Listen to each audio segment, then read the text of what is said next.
Hello everyone, welcome to my channel. So आज की इस वीडियो में हम बात करेंगे क्लास 12 साइकोलॉजी के चैप्टर साइकोलॉजिकल डिसऑर्डर्स के बारे में। ये वीडियो आपको अच्छी लगी तो इसको लाइक करना, शेयर करना और चैनल को सब्सक्राइब करना मत भूलना। अभी के लिए वीडियो को शुरू करते हैं। तो सबसे पहले बात करेंगे एबनॉर्मैलिटी क्या है। इस चीज़ को डिफाइन करने के लिए हमारे पास 4 क्राइटेरियाज है। तो वो क्या क्राइटेरिया है? सबसे पहला क्राइटेरिया है डेविएशन का, यानी कुछ ना कुछ डिफरेंस आप यहाँ पर देख रहे हो। क्या डिफरेंस है, किस चीज़ में डिफरेंस है, बताते हैं। तो अगर ये रिप्रेजेंटेशन ये डिफाइन कर रही है कि यहाँ पर हार्ट बीट जो होती है उसको इस तरीके से रिप्रेजेंट अगर किया जाए तो ये नॉर्मल कहलाएगा। यहाँ पर ये जो है ये एक्सेप्टेबल है, ये ऐसा पैटर्न है जो कि होना चाहिए ऐसा ही। तो आपके पास जब ये वाली इंफॉर्मेशन रहेगी कि ये तो एज अ स्टैंडर्ड है, तो यहाँ पर आप ये वाली इंफॉर्मेशन जब गैदर करोगे तो आप बोलोगे कि ये तो मुझे थोड़ी डिफरेंट लग रही है इससे। क्या ये वाला डिफरेंस जो है वो ऐसा नहीं कर रहा कि आप इस चीज़ को एक्सेप्ट ना करो और इसको थोड़ा डिफरेंट मानो, थोड़ा बिजार मानो, थोड़ा वियर्ड मानो? हो सकता है। एबनॉर्मलिटी के केस में भी यही होता है। जब हम बात करते हैं ह्यूमन के बिहेवियर की, उसके पैटर्न्स की, वो कैसे रिस्पॉन्ड करता है टू सिचुएशन, उसकी फीलिंग्स की, उसके और साइकोलॉजिकल एट्रीब्यूट्स की, तो वहाँ पर अगर नॉर्मल जो चीज़ है उससे बियॉन्ड कोई चीज़ हो रही है, कुछ डिफरेंट हो रहा है, कुछ ऐसा डिफरेंट जो कि स्टैंडर्ड के मुताबिक नहीं है, तो वहाँ पर आप इस चीज़ को कह दोगे कि ये तो एबनॉर्मल है। तो पहले क्राइटेरिया को डिफाइन करने के लिए हम ये वाला एग्जांपल भी ले सकते हैं। यहाँ पर अगर आप ये कहो कि ये व्हील जो है ये वियर्डली बिहेव कर रहा है, ये रुक नहीं रहा है, इसकी स्पीड बहुत ज़्यादा है, तो मैं आपके साथ हूँ, मुझे भी ऐसा ही लगता है।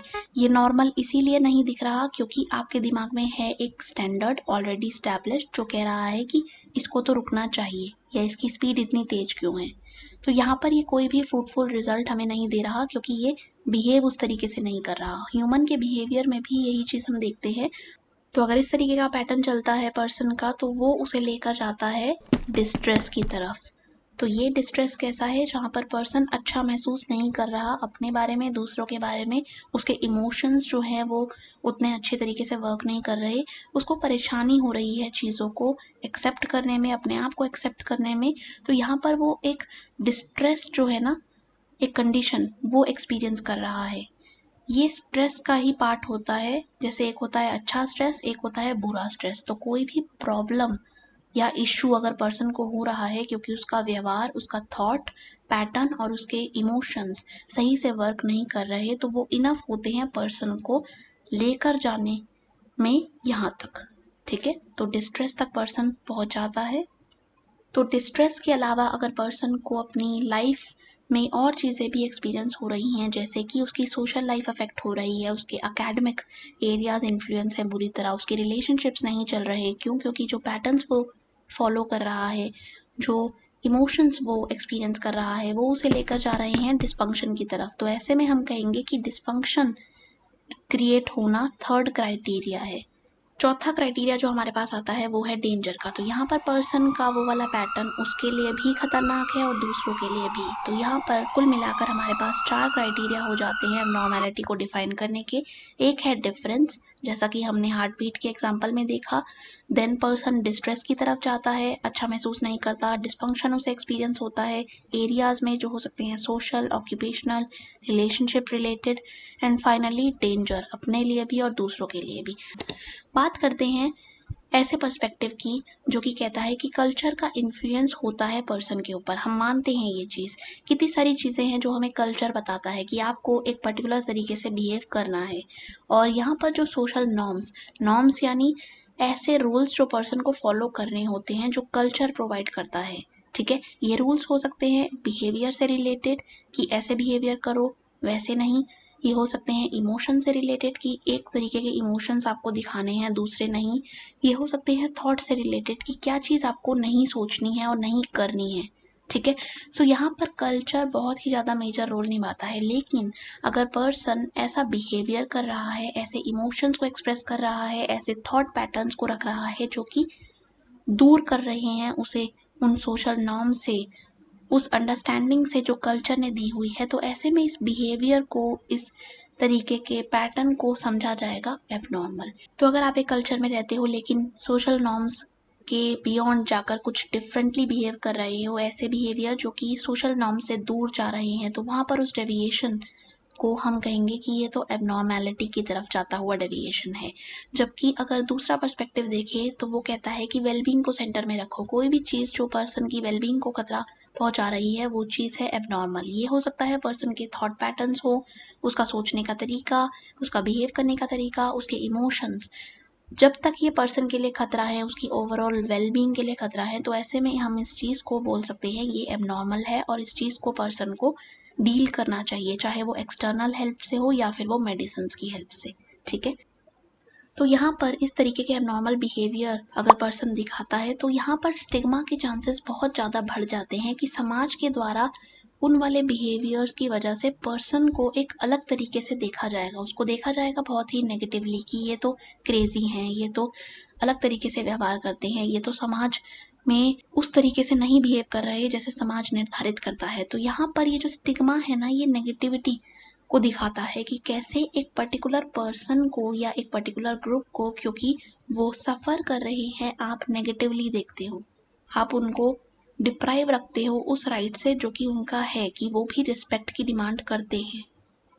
ठीक है, सो यहाँ पर पर्सन को है डिसऑर्डर या फिर पर्सन को कोई प्रॉब्लम है तो पर्सन उसके बियॉन्ड भी है, पर्सन अपनी बीमारी नहीं है, बीमारी एक अलग चीज़ है जो कि उसको हुई है और जिसका इलाज है। लेकिन अगर आप पर्सन को ही ऐसे देखने लग जाओ कि ये जो है ये तो कभी ठीक ही नहीं होगा और ये समाज के लिए ठीक नहीं है और बहुत ही नेगेटिवली यहाँ पर ट्रीटमेंट करो, डिस्क्रिमिनेशन करो, तो वो सारी चीज़ें आ जाएंगी स्टिग्मा के अंदर।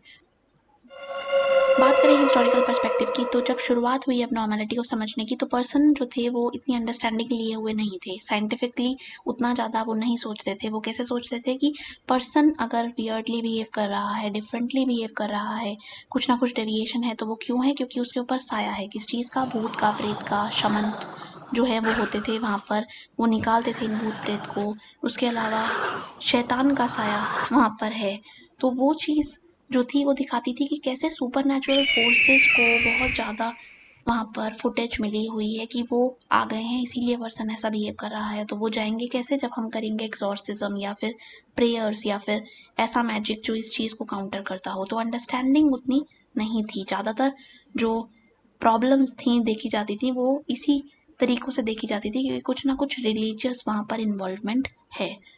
तो सुपर नेचुरल फोर्सेस के बियॉन्ड अगर हम जाएँ तो हम देखेंगे दूसरा पर्सपेक्टिव जो ये कहता है कि बायोलॉजी वहाँ पर कुछ ना कुछ ट्रबल क्रिएट कर रही है, पर्सन की बॉडी और ब्रेन सही से काम नहीं कर रहे, इसकी वजह से वो एबनॉर्मल बिहेव कर रहा है।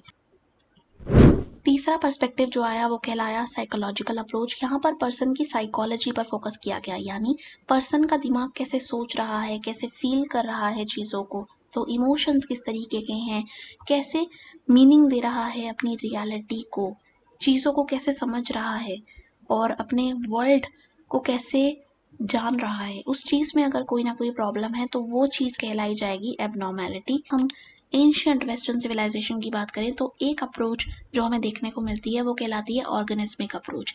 यहाँ पर फिलोसफर्स का जो था वो कंट्रीब्यूशन था। तो एक फिलोसफर जिसका नाम था प्लेटो, उन्होंने बोला कि अगर पर्सन एबनॉर्मली बिहेव कर रहा है, उसका बिहेवियर डिस्टर्ब्ड हमें लग रहा है, तो वो क्यों कर रहा है ऐसा? क्योंकि उसके इमोशंस और रीज़न में जो है वो कन्फ्लिक्ट है। तो यहाँ पर ये रिप्रेजेंटेशन हमें कन्फ्लिक्ट को दिखा रही है। अगली अप्रोच हमें दिखती है जिसे दिया है गैलन ने। उन्होंने बोला कि ह्यूमर्स के बारे में हम बात कर सकते हैं जो कि होते हैं 4। ये क्या हैं? ये 4 एलिमेंट्स हैं, अर्थ, एयर, फायर एंड वाटर। इसी से ह्यूमन बॉडी बनी है। अगर इन चीज़ों में बैलेंस जो होना चाहिए वो नहीं है तो यहाँ पर पर्सन के अंदर एबनॉर्मल बिहेवियर देखने को मिल सकता है, क्योंकि यहाँ पर डिस्टर्बेंस हो गई। तो इन चारों ही तत्वों का ठीक से होना जो है वो काफ़ी ज़रूरी है। क्यों? क्योंकि अगर ये इम्बैलेंस होते हैं तो ये हमारे अंदर मौजूद फ्लूइड्स में भी इम्बैलेंस क्रिएट कर देते हैं। तो वो वाले 4 फ्लूइड जिसकी बात यहाँ पर की गई है वो हैं blood, black bile, yellow bile and film. इनका इम्बैलेंस हुआ यानी पर्सन जो है वो डिफरेंटली बिहेव करेगा। आयुर्वेदा में ये भी बोला गया है कि हमारे जो अंदर दोष पाए जाते हैं जो कि हैं वात, पित्त और कफ, अगर उनमें भी इम्बैलेंस हमें देखने को मिलेगा तो वहाँ पर पर्सन एबनॉर्मली बिहेव करेगा। तो इन द मिडल एजेस क्या माना गया कि पर्सन का बिहेव करना एक पर्टिकुलर तरीके से इसीलिए एबनॉर्मल है क्योंकि वहाँ पर उसके ऊपर साया है। किस चीज़ का उसके ऊपर साया हो सकता है? किसी डीमन का, या फिर यहाँ पर अंधविश्वास जो है वो माने गए और ऐसा माना गया कि ऐसे लोग जो कि बीमार नहीं कहलाए जाएंगे बल्कि ईवल कहलाए जाएंगे क्योंकि इनके ऊपर जो है वो विच का या फिर किसी भूतिया चीज़ का इन्फ्लुएंस है।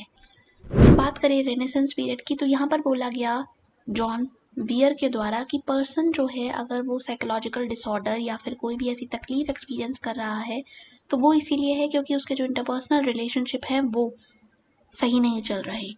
यहाँ पर सोशल जो एक बॉन्ड होना होता है वो नहीं हो रहा, कुछ ना कुछ डिस्टर्बेंस है, कुछ ना कुछ डिस्टेंस है, उसकी वजह से पर्सन ऐसा बिहेव कर रहा है। तो यहाँ पर जो ह्यूमनिज्म है ना कि इंसान को इंसान की तरह देखो, क्रुअल्टी मत करो, जैसा कि हो सकती थी जब हम बिलीव कर रहे थे कि पर्सन तो ईवल है, इसके ऊपर कुछ साया है। तो यहाँ पर जो चीज़ें थी अंधविश्वास की वजह से वो अब रेनेसेंस पीरियड में नहीं थी। ठीक है। देन जब 17th एंड 18th सेंचुरी आई तो कैसी एज कहलाई गई? ये कहलाई गई age of reason and enlightenment. तो यहाँ पर थोड़ी पॉजिटिविटी देखने को मिली। कैसे? यहाँ के कंपैरिजन में अब यहाँ पर एबनॉर्मल साइकोलॉजी और बिहेवियर्स को साइंस की तरफ जाते हुए पाया गया। ऐसा पाया गया कि साइंटिफिक मेथड जो होते हैं वो रिप्लेस कर सकते हैं फेथ को। तो अभी तक हम मान रहे थे कि पर्सन को कुछ चीज़ हो रही है, उसके पीछे का जो रीज़न है वो हो सकता है रिलीजन से रिलेटेड हो, फेथ वहाँ पर बहुत बड़ी चीज़ था। लेकिन अब माना गया कि पर्सन का जो बिहेवियर है वो अगर अब नॉर्मल है तो इस चीज़ को समझने के लिए हमें यूज़ करना चाहिए साइंस का, साइंटिफिक मेथड का। तो यहाँ पर अप्रोच में चेंज देखने को मिला, इसीलिए ये जो सेंचुरी थी इन्हें एनलाइटमेंट की सेंचुरी कहा गया, ऐसी एज कहा गया जहाँ पर रीज़न पर फोकस था। एक रिफॉर्म यहाँ पर आया और अंडरस्टैंडिंग ऑफ एबनॉर्मल बिहेवियर अच्छी हो गई। ठीक है। तो जब ये हो रहा था तो पर्सन को बहुत ही साइंटिफिकली देखा जा रहा था, उसका बिहेवियर क्या है, क्यों हो रहा है, कितनी बार वो हो सकता है आगे, प्रेडिक्टेबिलिटी, किन चीज़ों को कंट्रोल किया जाना चाहिए, क्या चीज़ें अप्लाई की जानी चाहिए, क्या नॉलेज अप्लाई की जानी चाहिए। तो जो साइकोलॉजी के प्रिंसिपल्स हैं ना वो यहाँ पर हम अप्लाई कर सकते हैं। तो एबनॉर्मल साइकोलॉजी अब थोड़ी साइंटिफिक तरीके से देखी जाने लगी। उसके बाद जब डी इंस्टीट्यूशनलाइजेशन हुआ रिफॉर्म में तो वहाँ पर पर्सन को जो कि सफ़र कर रहा था केयर दी गई, केयर के नज़रिए से देखा गया कि ये पर्सन जो है वो बीमार है और वो बीमारी है जो इसको ऐसा बना रही है, ये खुद ऐसा नहीं है। सो यहाँ पर काफ़ी पॉजिटिव चेंजेस देखने को मिले। आजकल जो अप्रोच फेमस है एबनॉर्मल साइकोलॉजी को या साइकोलॉजिकल डिसऑर्डर्स को समझने की वो है बायो साइको सोशल। अब यहाँ पर एक पर्टिकुलर फील्ड को नहीं इम्पोर्टेंस दी जा रही बल्कि मिक्सचर को इम्पोर्टेंस दी जा रही है। बायोलॉजी भी इन्वॉल्व है, साइकोलॉजिकल अप्रोच में जो चीज़ें कही गई हैं वो भी वैलिड है, और सोशल क्योंकि कल्चर को हम नहीं निकाल सकते, कॉन्टेक्स्ट को हम नहीं निकाल सकते, तो तीनों चीज़ें यहाँ पर जो है वो इंटरैक्ट करेंगी। ठीक है, इन्फ्लुएंस करेंगी पर्सन के बिहेवियर को। तो अब क्लासिफिकेशन ऑफ साइकोलॉजिकल डिसऑर्डर्स कैसे की जाती है? इतने सारे डिसऑर्डर्स हैं तो इतनी सारी इन्फॉर्मेशन को रखने के लिए कुछ ना कुछ चाहिए होगा। ये है मैनुअल। यहाँ पर हर एक डिसऑर्डर को दिया गया है एक सेक्शन जहाँ पर हमें बताया गया है कि कैसे डिसऑर्डर होता है, क्या टाइम रहता है, क्या क्या साइंस होते हैं, वो सारी चीज़ें। तो इस चीज़ के लिए हमारे पास दो तरीके के मैनुअल्स हैं, अलग अलग ऑर्गेनाइजेशंस ने ये दिए हैं। तो एक है DSM यानी diagnostic and statistical manual of mental disorders. इसका 5th एडिशन जो है वो यहाँ पर मेंशन है आपकी बुक में। यहाँ पर इस चीज़ को देने के पीछे जो नाम आता है वो है APA का, अमेरिकन साइकियाट्रिक एसोसिएशन। उन्होंने इस चीज़ को पब्लिश किया है। दूसरा जो मैनुअल हमारे पास है वो है ICD। तो यहाँ पर इस चीज़ को हम बोलते हैं इंटरनेशनल क्लासिफिकेशन ऑफ डिसीजेस।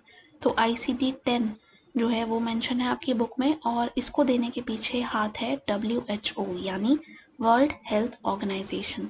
दोनों ही तरीके के मैनुअल ऑफर करते हैं इंफॉर्मेशन अबाउट डिसऑर्डर्स और दोनों ही वैल्यूएबल रिसोर्सेज हैं। तो DSM आपको याद रखना है और ICD-10 भी। तो बात करते हैं फैक्टर्स अंडरलाइंग एबनॉर्मल बिहेवियर। कोई भी ऐसा बिहेवियर जो है वो इन्फ्लुएंस होगा बहुत सारे तत्वों से। सबसे पहला जो हमारे पास फैक्टर है वो है बायोलॉजिकल फैक्टर। यहाँ पर आप बात करोगे ब्रेन की फंक्शनिंग में कुछ ना कुछ गड़बड़ है। तो यहाँ पर ये जो रिप्रेजेंटेशन है ये यही दिखा रही है कि कुछ ना कुछ एबनॉर्मेलिटी जो है वो ब्रेन में ही है। अब ब्रेन में क्या होते हैं? ब्रेन में होते हैं सेल्स। उन्हें हम क्या कहते हैं? उन्हें हम कहते हैं न्यूरॉन्स, हाईली स्पेशलाइज्ड सेल जो कि रिलीज करता है न्यूरोट्रांसमीटर को। न्यूरोट्रांसमीटर मतलब ऐसे केमिकल्स जो कि ब्रेन में रिलीज करते हैं और हमारे मूड को, हमारे इमोशंस को, हमारे बिहेवियर को इन्फ्लुएंस करते हैं। अगर वहाँ पर न्यूरोट्रांसमीटर के अमाउंट में कुछ ना कुछ डिफरेंस आ जाए, ज़्यादा रिलीज होने लग जाए, कम रिलीज होने लग जाए, तो वहाँ हमें प्रॉब्लम देखने को मिलती है। फॉर एग्जांपल, अगर एक न्यूरोट्रांसमीटर है जिसका नाम है डोपामिन, वो बहुत ज़्यादा रिलीज हो रहा है तो वो एक बीमारी में कंट्रीब्यूट करेगा जो कि कहलाएगी सिजोफ्रेनिया। जबकि अगर वो बहुत लो लेवल में रिलीज कर रहा है सेरोटोनिन, खुशी से रिलेटेड हमारा जो न्यूरोट्रांसमीटर है, तो वहाँ पर पर्सन को हो सकता है डिप्रेशन, उसे खुशी ही महसूस नहीं होगी क्योंकि वहाँ पर जो केमिकल कंट्रीब्यूट करता है खुशी में वो ही कम है। उसके अलावा एंजाइटी डिसऑर्डर्स में हमें देखने को मिलता है गाबा का रोल। तो इसका जो फंक्शनिंग है वो अगर गलत हो जाती है, लो एक्टिविटी होती है, तो वो कंट्रीब्यूट करती है एंजाइटी डिसऑर्डर्स में। तो यहाँ पर आप देख रहे हो कि कैसे हमारे ब्रेन में रिलीज होने वाले केमिकल्स का कंट्रीब्यूशन देखा जा रहा है। इसके अलावा एक और चीज़ हम बायोलॉजिकल फैक्टर्स में देखते हैं जो कि है हमारे जीन्स कैसे हैं, हमारा एंडोक्राइन सिस्टम कैसे वर्क कर रहा है। हमारे ह्यूमन बॉडी में बहुत सारे हार्मोन्स रिलीज होते हैं, है ना। तो ऐसे में अगर हार्मोन्स का लेवल भी ऊपर नीचे है, थायराइड का जो फंक्शनिंग है वो ठीक नहीं है, तो ऐसे में थायराइड के वजह से पर्सन एक्सपीरियंस कर सकता है लो मूड। ठीक है, जीन्स में अगर कोई जीन फॉल्टी है या फिर पर्सन को पोषण सही से नहीं मिल पा रहा, विटामिन डी की कमी अगर उसे हो रही है, तो उसका मूड जो है वो बहुत नेगेटिव रह सकता है। इंजरी कोई हो गई, कोई ब्रेन से रिलेटेड इंजरी यहाँ पर देखने को मिली, या फिर कुछ और कंडीशन, ऐसी कंडीशन जो कि बायोलॉजिकल है, तो यहाँ पर सारी चीज़ें बायोलॉजिकल आप लेकर चलते हो और आप बोलते हो कि पर्सन अगर एबनॉर्मली बिहेव कर रहा है तो उसमें उसकी बायोलॉजी का हाथ है। तो क्या एक जीन इन्फ्लुएंस करता है एक बीमारी को? नहीं, एक सिंगल जीन नहीं इन्फ्लुएंस करता, बहुत सारे जीन्स हमारे यहाँ पर इन्वॉल्व होते हैं और ये सारे आते हैं बायोलॉजिकल फैक्टर्स के अंदर। तो अगली जो अप्रोच आती है उसमें हम साइकोलॉजिकल फैक्टर्स का रोल देखते हैं। सबसे पहला मॉडल जो हम यहाँ पर पढ़ेंगे वो है साइकोडायनेमिक मॉडल। यहाँ पर जिनका नाम एसोसिएटेड है वो है सिगमंड फ्रॉइड, बहुत ही फेमस पर्सन है। इन्होंने बोला था अनकॉन्शियस फोर्सेस के बारे में। यहाँ पर ऐसे तत्वों की बात होती है जो पर्सन को इन्फ्लुएंस बहुत ज़्यादा कर रहे होते हैं लेकिन उसकी अवेयरनेस के बाहर होते हैं। ठीक है, जबकि एक ऐसा एरिया भी होता है पर्सनालिटी का जहाँ पर पर्सन जो चीज़ कर रहा है, जो एक्सपीरियंस कर रहा है, थॉट्स, इमोशंस, उसकी सेंसेशंस, उन सब को लेकर उसको अवेयरनेस है, लेकिन अनकॉन्शियस फोर्सेस अगर इन्फ्लुएंस कर रहे हैं तो वो चीज़ पर्सन ना तो इतनी जल्दी डिस्कवर कर पाएगा और उसका जो रोल है वो बहुत ही ज़्यादा मेजर यहाँ पर रहने वाला है। तो यहाँ पर अनकॉन्शियस फोर्सेस की इन्वॉल्वमेंट देखी जाती है, साथ ही पास्ट एक्सपीरियंसेस को भी यहाँ पर बहुत ज़्यादा तवज्जो दी जाती है कि पर्सन के चाइल्डहुड में कुछ ऐसा हुआ है जिसकी वजह से उसको एबनॉर्मल बिहेवियर करना हो रहा है। हो सकता है कोई ना कोई अनरिजॉल्व्ड ट्रॉमा रह गया हो जो कि उसको शायद याद ना हो, लेकिन वो उसको इन्फ्लुएंस कर रहा है उसकी प्रेजेंट लाइफ में। ठीक है, तो फ्रॉइड ने बात की थी 3 लेवल्स ऑफ कॉन्शियसनेस की। एक जो लेवल है उसमें से वो है अनकॉन्शियस। यहाँ पर इस चीज़ को आप ऐसे ले सकते हो कि ये स्टोर हाउस है। किस चीज़ का स्टोर हाउस है? ये ऐसा कंटेंट अपने अंदर रखता है जिसकी अवेयरनेस पर्सन को नहीं है। सबसे ज़्यादा अवेयरनेस पर्सन को है उस चीज़ की जो उसके कॉन्शियस लेवल पर है। फॉर एग्जाम्पल, पर्सन के थॉट्स यहाँ पर आ जाते हैं, पर्सन की फीलिंग्स यहाँ पर आ जाती हैं। ऐसी चीज़ें जो पर्सन से अगर पूछी जाए तो वो बता देगा एकदम से। प्री कॉन्शियस में पर्सन बता तो देगा लेकिन उसको थोड़ा सा याद करने में टाइम लगेगा, लेकिन फिर भी एक्सेसिबल होंगी। अनकॉन्शियस में तो मटेरियल एक्सेसिबल ही नहीं होता। यहाँ आ सकते हैं आपके डर, आपकी मेमोरीज, ऐसी मेमोरीज जिसको एक्नॉलेज करना आपके लिए डिफ़िकल्ट हो, जिसको आपने दबा लिया हो कॉन्शियसली या फिर अनकॉन्शियसली। ठीक है, एक और चीज़ के बारे में फ्रॉइड बात करते हैं जो कि है इट, ईगो और सुपर ईगो। अब ये क्या है? ये है कंपोनेंट्स। इट जो है वो चाहता है कि मुझे कोई चीज़ मिल जाए तो एकदम से मिल जाए, डिले और ग्रेटिफिकेशन इसको पसंद नहीं है। कोई चीज़ ये मांगेगा तो इसको वो चाहिए।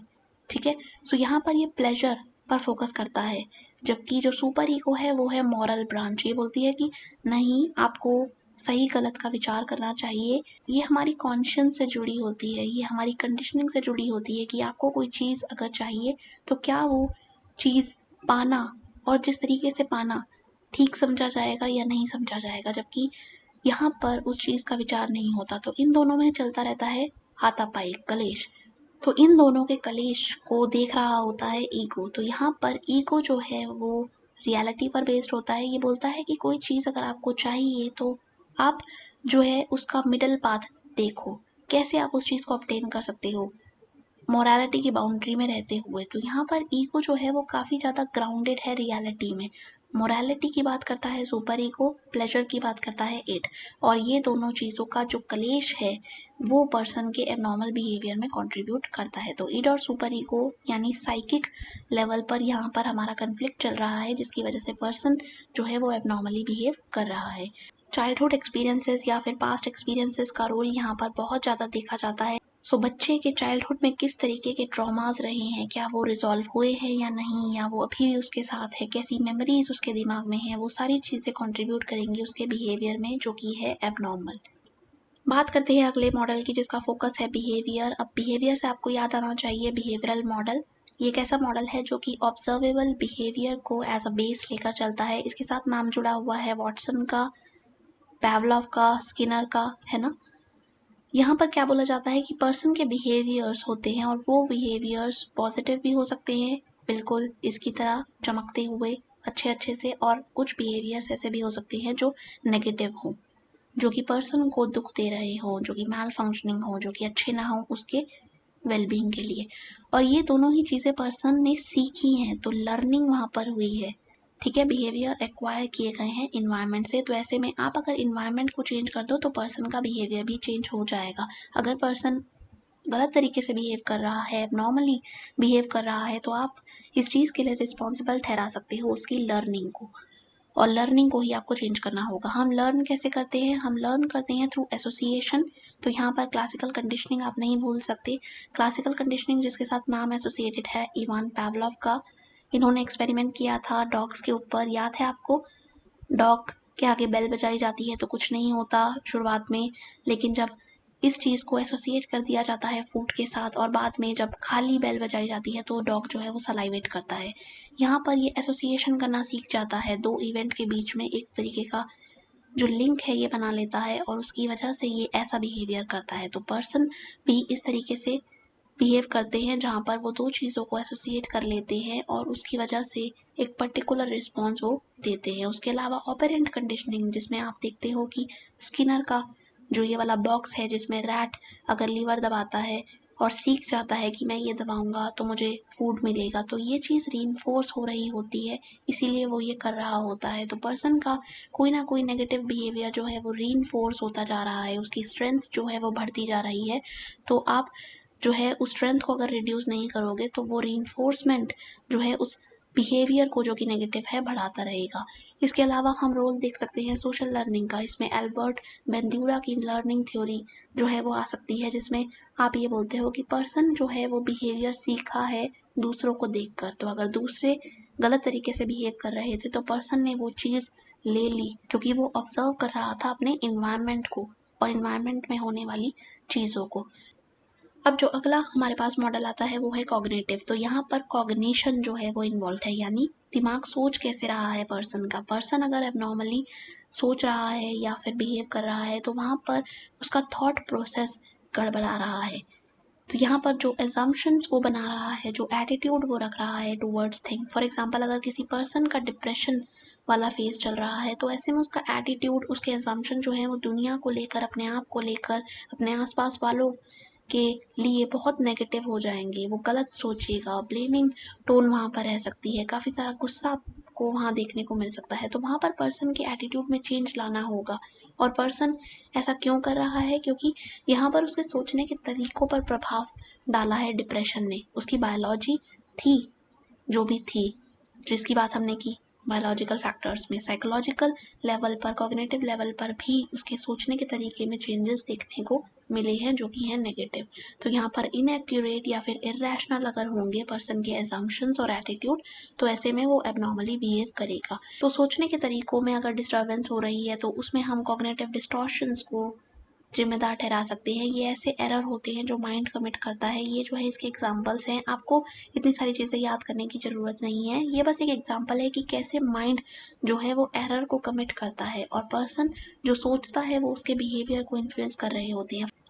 बात करते हैं ह्यूमनिस्टिक एग्जिस्टेंशियल मॉडल की, तो यहाँ पर काफ़ी ज़्यादा पॉजिटिव तरीके से एबनॉर्मल बिहेवियर को देखा जाता है। यहाँ पर मैस्लो की हायरार्की को आप ध्यान में ला सकते हो। क्या नाम है पर्सन का? Abraham Maslow. क्या हायरार्की है? ये हायरार्की है नीड्स की। तो यहाँ पर फिजियोलॉजिकल नीड्स यानी आपको खाना चाहिए, पानी चाहिए, देन सेफ्टी चाहिए, psychological safety and physical safety and belongingness की नीड है, यानी पर्सन जो है वो बॉन्ड या फिर कनेक्शन चाहता है दूसरों के साथ। एस्टीम नीड्स हैं, यानी पर्सन चाहता है कि उसकी वैल्यू हो समाज में और उसकी खुद की नज़रों में भी इज्जत एक तरीके से वो बनाना चाहता है अपनी। एंड फाइनली सेल्फ एक्चुअलाइजेशन, तो पर्सन यहाँ पर फुलफिलमेंट चाहता है अपनी पोटेंशियल की। तो पर्सन जो है वो ग्रोथ की तरफ जाना चाहेगा, और कोई भी चीज़, कोई भी बिहेवियर अगर उसकी इस वाली नीड को पूरा नहीं कर रहा तो वहाँ पर वो प्रॉब्लम एक्सपीरियंस करेगा, तो वो एबनॉर्मल बिहेवियर करेगा, क्योंकि उसकी ये वाली नीड्स जो है वो फुलफिल नहीं हो रही और वो ग्रोथ की तरफ नहीं बढ़ रहा, वो स्टक फील कर रहा है। बात करें एग्जिस्टेंशियल मॉडल की, तो वहाँ पर पर्सन की एग्जिस्टेंस पर काफ़ी ज़्यादा फोकस हमें देखने को मिलता है कि कैसे पर्सन अपनी लाइफ से चाहता है मीनिंग, मेरी कोई वैल्यू हो, मैं किसी वजह से इस दुनिया में आया हूँ लेकिन उस मीनिंग को वो डिस्कवर नहीं कर पाए। अगर जैसे ये एरो जो है वो लग ही नहीं रहा अपने मेन टारगेट पर, तो वहाँ पर उसे फील हो सकती है मीनिंगलेसनेस, उसे फील हो सकती है स्पिरिचुअल एंजाइटीज, उसे फील हो सकता है लॉस्ट। तो मीनिंगलेसनेस की स्टेट जो है वो एबनॉर्मल उसको फील कराएगी, वो अकेला अकेला रहेगा, वो एलिनेशन फील करेगा, वो बहुत ज़्यादा होप को खोएगा क्योंकि उसका गोल जो है वो नहीं पूरा हो रहा। फ्रस्ट्रेशन यहाँ पर हो सकती है, बहुत ही ज़्यादा सैड वो फील कर सकता है। तो ये सारे ही साइंस हैं कि पर्सन अपनी लाइफ को फुलफिलिंग तरीके से नहीं जी पा रहा, तो ऐसे में वो अपने मीनिंग से दूर है और इसीलिए वो एबनॉर्मल फील कर रहा है। आप उसके मीनिंग को डिस्कवर उससे करवाओ तो वो ऐसा फील नहीं करेगा।